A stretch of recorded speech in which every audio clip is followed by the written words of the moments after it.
Right now, I can't say to you with any confidence who will be the Prime Minister of the UK in a fortnight. You might be wondering, is this by-election result the final straw for Keir Starmer? Andy Burnham, 24,927. Tonight just could, be the turning point. Andy Burnham may have won the Makerfield constituency, but he won't necessarily walk straight into number 10. And while Keir Starmer appears to be losing allies left, right and centre, the Prime Minister claims he will fight any leadership challenge. I'm Jo Crawford and I'm here in the Makerfield constituency to find out what's next for the Labour Party and if the so-called King of the North has what it takes to become the next Prime Minister. I'm not very happy with the result. I think it's phenomenal. It's the catalyst for change. But here's a really quick recap of everything that's happened so far. Keir Starmer swept to power in the 2024 general election with a landslide victory. But with Labour winning just over a third of the votes, this was the lowest share by a winning single-party government since World War II. Once in office, Starmer faced the challenge of a rising Reform UK threat. From cuts to winter fuel payments to controversial welfare reforms, both of which led to U-turns, critics argued the government often appeared caught between competing audiences, holding on to Labour's traditional voters and Nigel Farage's growing support base. His appointment of Peter Mandelson as UK ambassador to the US has continued to inflict damage, as Mandelson's closeness to Jeffrey Epstein has emerged, but the real turning point came in the May elections. Labour suffered a series of disappointing results while Reform UK made major gains, prompting a wave of frustration with the Prime Minister's leadership from within the party. Is it over for Keir Starmer? Is it over for Keir Starmer? Starmer responded by insisting he would not quit. The Makerfield by-election was triggered by the resignation of Labour MP Josh Simons, who said he stepped down to allow Andy Burnham the chance to challenge Keir Starmer's premiership. Former Health Secretary Wes Streeting also resigned from Cabinet, later suggesting he'd be prepared to trigger a leadership contest. And Angela Rayner's name has also been thrown into the ring as another potential contender. In a fresh blow to Starmer, his Defence Secretary John Healey also announced he had no other option but to resign, claiming that the Prime Minister's defence investment plan fell well short of what is required. In response, Starmer said he had a duty to stay on as Prime Minister. In the build-up to Makerfield, Starmer indicated he might promote Andy Burnham to a cabinet position if he won the by-election, warning him against launching an immediate challenge for leadership. I don't think there should be a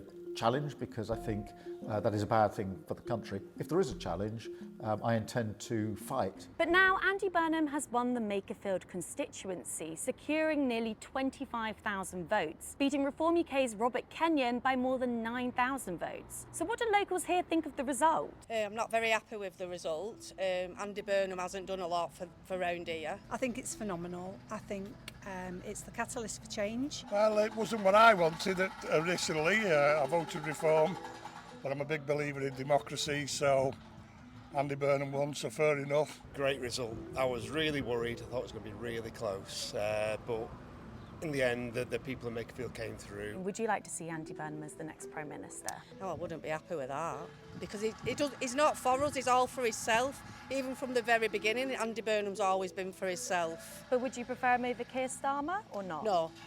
I think they're both as bad as each other. It's like if you're picking poo up in your garden, you don't move it from one place to another, do you? Andy should challenge him instantly, you know what I mean? And anybody else who wants to challenge Keir Starmer. And I think Keir Starmer would do the country a big favour if he did resign. But does this by-election result mean that Andy Burnham will be the next Prime Minister? Well, we don't know. Both Andy Burnham and Wes Streeting have said they would take part in any contest to replace Keir Starmer, and Wes Streeting has suggested he could trigger a leadership contest as soon as next week.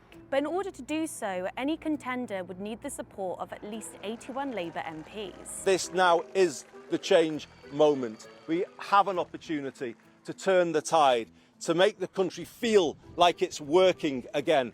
I met up with BBC political editor Chris Mason to find out what comes next after this by-election result. It's extraordinary, really, the scale of it, because you look back at how Reform did right here in those local elections at the beginning of last month, and they did incredibly well.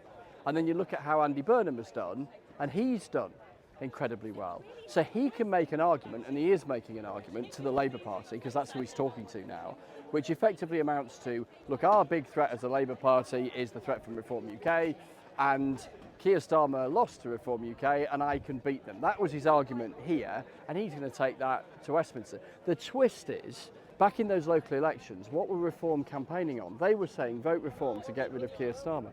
What was Andy Burnham campaigning on in this by-election? I mean, he didn't say it in quite so many words, but it was the same thing. Vote for Andy Burnham and get rid of Keir Starmer. So therefore, to what extent is it necessarily an endorsement of him as an individual? And then also, clearly Andy Burnham is popular in Greater Manchester. There's sort of no doubt about that.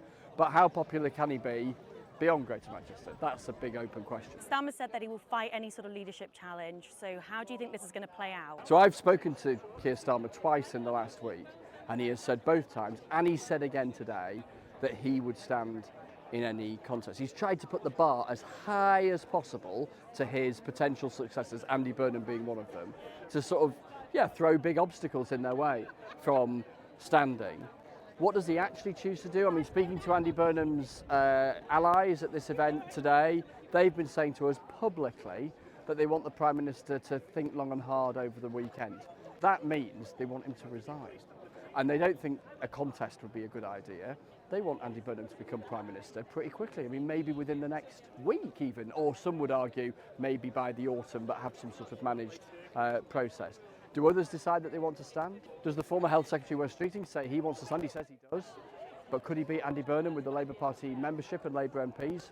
Looks a bit of a tall order, particularly after the result here. So there's so many imponderables out there, and the honest answer to most questions that I get asked now is I don't know. But what about the optics here for the public about another Prime Minister? Is this going to be another Tory 2.0?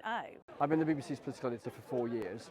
I've had Boris Johnson as Prime Minister, Liz Truss as Prime Minister, Rishi Sunak as Prime Minister, Keir Starmer as Prime Minister, and it looks now inevitable that relatively soon there'll be another one. Only one of those 4 actually did the conventional thing when you leave as Prime Minister, which is that you lose a general election. The others were all toppled by their own side. And it's going to happen to Keir Starmer. And the twist in all of this is that Keir Starmer's central argument since he became Labour leader all those years ago was that he hates the idea of chaos in politics. He hates the performative stuff, that, oh crikey, what are they doing in Westminster again, falling out with each other? And he's now at the centre of exactly that. And that is often really tricky for a political party, because whoever becomes Prime Minister after Keir Starmer won't have a mandate from the country, from the electorate. Keir Starmer got that.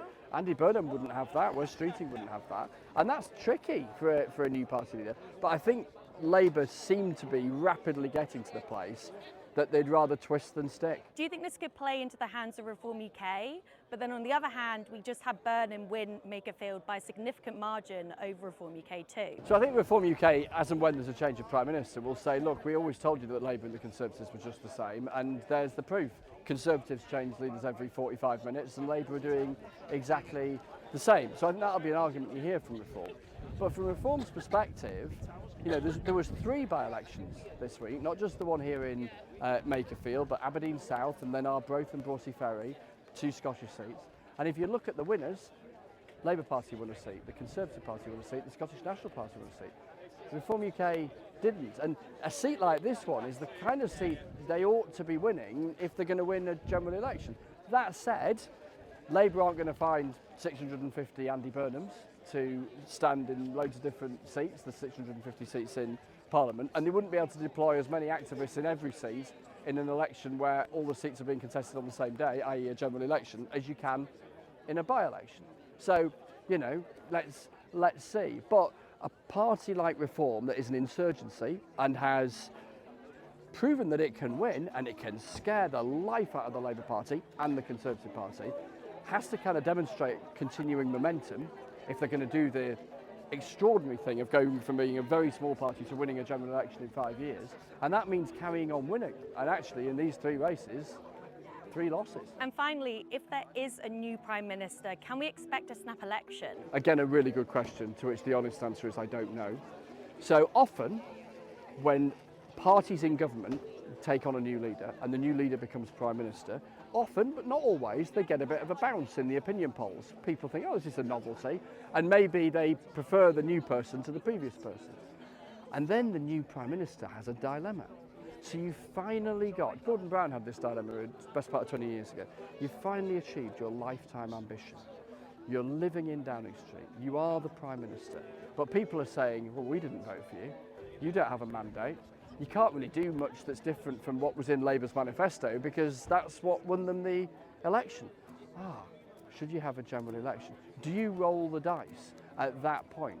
But if you do that, you risk the very thing you've fought so hard to get, throwing it away in no time at all because maybe you lose that election. Equally, you'd be thinking, well, maybe Reform aren't ready.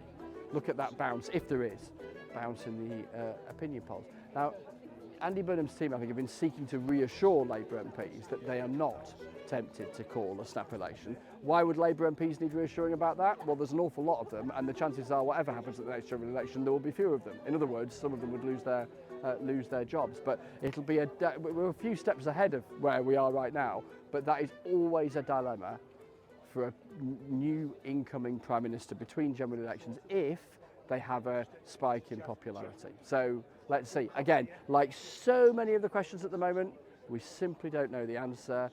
And I can't, right now, and I've said this a few times in the last 4 years, and it doesn't, it's an extraordinary thing to say. Right now, I can't say to you with any confidence who will be the Prime Minister of the UK in a fortnight. I mean, what a sentence to say. So there we have it. Andy Burnham has won the Makerfield seat and will return to Westminster as an MP. But just how long will it be until he takes the next big step towards number 10?